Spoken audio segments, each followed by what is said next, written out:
there's two things. One, long form video and audio can be a way to power your content engine. And what I mean by that is, and you'll see a lot of people running this playbook. They do a podcast. It's a video podcast. They bring on customers. They get insights from those customers. It's long form. Now, the expectation of those companies should not be that their podcast is going to be in the top 10 of their category, or that they're going to get 1 million subscribers on YouTube. That is not the expectation. That is not the reason you pursue that strategy. The reason you pursue that strategy is so that you can take all of these, you can create content from that long form, right? You can do clips, you can write posts, you can do some articles from it, you can do slideshows. And so you take that one piece of 1 hour content and you end up making 30 pieces of content that's going to power all of your social and your email newsletter, et cetera, for the month. And that is a very legitimate reason to pursue sort of a long form video and audio. But I think that, and you'll see, I think a lot of forward thinking companies are doing this, but I think that sometimes like executives and leadership can get confused about why you're doing it, right? And they'll be like, well, there's only 200 people watching this video on YouTube. Like, why are we investing in this? And it's like, well, it's not about YouTube. YouTube is just a repository for now, right? And maybe we can optimize some of our videos for search on YouTube, but we're really not expecting, if we have a data infra, product, we're really not expecting like YouTube to pick that up in their discovery algorithm and start sharing it all over, right? Because that's just not what the platform is about, and that's not really the audience that's on there.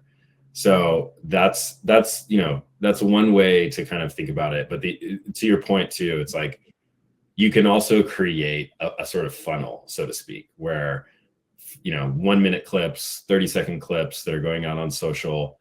It becomes this long drip campaign to try to get people to convert into the longer, more engaged, deeper retention vehicle. So this is why when I talk to companies about podcasts, I say you almost have to do video and podcast. And the reason is podcasts are not inherently shareable.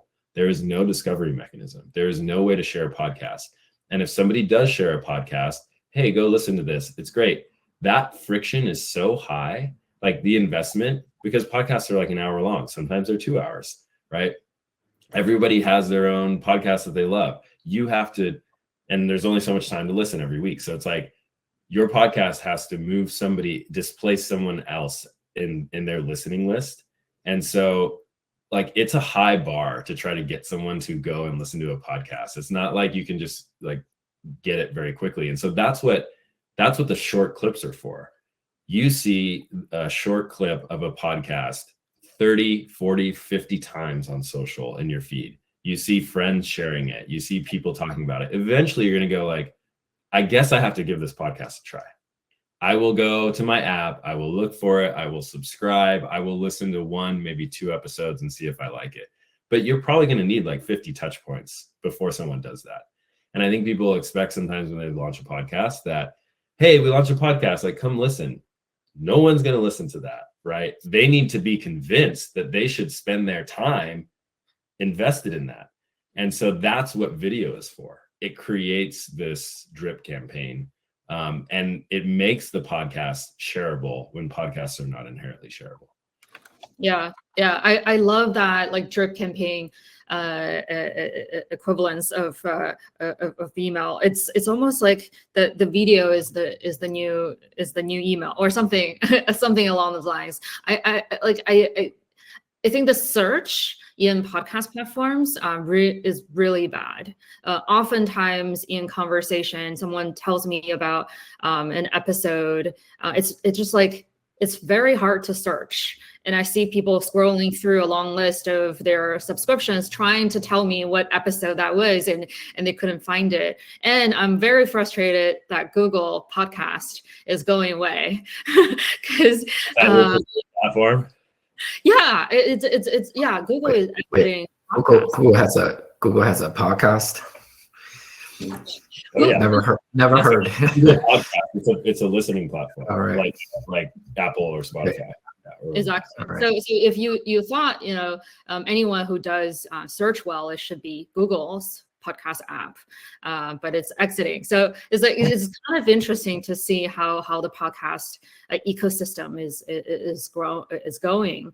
I feel like 5 years ago everyone is doing podcast, but now it's like, oh wow, like where is this gonna go? It's kind of Yeah, it's an interesting space, and I could talk about it forever because I've spent a lot of time on podcasts, working on podcasts. And when you go deep into that world, and maybe there's some people on the call who've done this as well, like when you go to some of the podcast industry events and conferences, it's very small still, like to this day. I mean, podcasts have been around for like over 20 years, but still to this day, it's a very small, tight group of people, vendors, experts, practitioners, who've been in this for years. And it has been a slow growth, like sort of slow burn type of industry.